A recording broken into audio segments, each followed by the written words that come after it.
ಶ್ರೀಕೃಷ್ಣನ ಆಯುಧ. ಯುದ್ಧಕ್ಕೆ ಮೊದಲೇ ಶ್ರೀಕೃಷ್ಣ ತಾನು ರಣರಂಗದಲ್ಲಿ ಆಯುಧವನ್ನು ಹಿಡಿಯೋದಿಲ್ಲ ಅಂತ ಹೇಳಿರ್ತಾನೆ. ಆದರೆ ಭೀಷ್ಮರನ್ನು ಕೊಲ್ಲಲು ಶ್ರೀಕೃಷ್ಣನು ರಣರಂಗದಲ್ಲಿ ಆಯುಧವನ್ನು ಹಿಡಿದು ಭೀಷ್ಮರ ಕಡೆಗೆ ಧಾವಿಸಿ ಬರ್ತಾನೆ. ಆದರೆ ಅಲ್ಲಿಂದ ಹಿಂದೆ ಸರಿತಾನೆ. ಯಾಕೆ ಅಂತಂದರೆ ಯುದ್ಧವನ್ನು ಮಾಡುವಾಗ ಭೀಷ್ಮರು ಶ್ರೀಕೃಷ್ಣನ ಪಾದಗಳಲ್ಲಿ ಉಗುರುಗಳ ಕೆಳಗೆ ಬಾಣವನ್ನು ಹೊಡೆದಿರ್ತಾರೆ.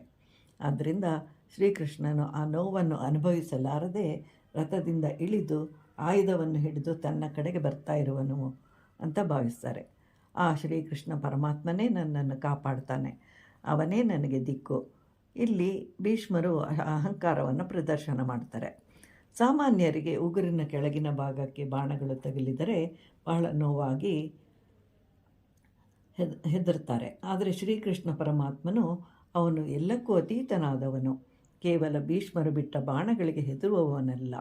ಆದರೆ ಏಕೆ ಕೊಲ್ಲದೆ ಹಿಂದೆ ಸರಿದನು ಅಂತಂದರೆ ಭೀಷ್ಮರು ಶ್ರೀಕೃಷ್ಣನ ಭಕ್ತರು. ಅವರಿಗೆ ಆತ್ಮಸಿದ್ಧಿಯು ಸಿದ್ಧಿಸಬೇಕು ಅನ್ನೋದು ಭಗವಂತನ ಉದ್ದೇಶವಾಗಿರುತ್ತೆ. ಅದಕ್ಕಾಗಿ ಅವರ ಅಹಂಕಾರ ಹೋಗಬೇಕು. ಇನ್ನು ನಾನು ಅನ್ನೋದು, ನನ್ನದು ಅನ್ನುವುದು ದೂರ ಆಗಬೇಕು. ಅವರು ಮೋಕ್ಷವನ್ನು ಹೊಂದಬೇಕು ಅಂತ ಹೇಳಿ ಹಿಂದೆ ಸರಿತಾರೆ. ನಂತರ ಬಾಣಗಳ ಮಂಚದ ಮೇಲೆ ಮಲಗಿರುವಾಗ ವಿಷ್ಣು ಸಹಸ್ರನಾಮವನ್ನು ಹೇಳುವ ಅವಕಾಶವನ್ನು ಕಲ್ಪಿಸ್ತಾರೆ. ಆ ಬಳಿಕ ಭೀಷ್ಮರಿಗೆ ಮೋಕ್ಷವನ್ನು ಕಲ್ಪಿಸ್ತಾರೆ. ಮತ್ತೊಂದು ಸಂಶಯವು ಸಹ ಸಾಮಾನ್ಯವಾಗಿ ಎಲ್ಲರಿಗೂ ಉಂಟಾಗುತ್ತೆ. ಪಾಂಡವರು ಯುದ್ಧ ನಡೆಯುವಾಗ 10 ದಿನಗಳು ಕಳೆದರೂ ಭೀಷ್ಮರನ್ನು ಕೊಲ್ಲೋದಕ್ಕೆ ಸಾಧ್ಯವಾಗದೇ ಇರುವಾಗ ಪಾಂಡವರು ಶ್ರೀಕೃಷ್ಣನೊಂದಿಗೆ ಕೌರವರ ಶಿಬಿರಕ್ಕೆ ಹೋಗಿ ಭೀಷ್ಮರನ್ನೇ ಸಲಹೆ ಕೇಳ್ತಾರೆ ಅಂತ ಪ್ರಚಲಿತದಲ್ಲಿದೆ. ಆದರೆ ಯುದ್ಧರಂಗದಲ್ಲಿ ಸ್ವತಃ ಭೀಷ್ಮರೇ ಯುಧಿಷ್ಠಿರನ ಬಳಿಗೆ ಹೋಗಿ ಶಿಖಂಡಿಯನ್ನು ಮುಂದೆ ಇಟ್ಟುಕೊಂಡು ಯುದ್ಧ ಮಾಡಿ ಅರ್ಜುನನಿಗೆ ಹೇಳು ಅಂತ ಹೇಳಿ ಅವರೇ ಧರ್ಮರಾಯನಿಗೆ ಸಲಹೆಯನ್ನು ಕೊಟ್ಟಿರ್ತಾರೆ.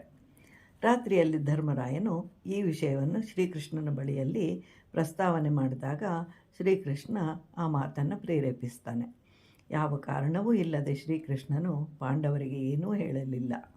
ಭೀಷ್ಮರು ತನಗೆ ಹೇಳಿದ ಬಳಿಕ ಹಾಗೆ ಮಾಡಲು ಹೇಳ್ತಾನೆ ಶ್ರೀಕೃಷ್ಣ ಪರಮಾತ್ಮ.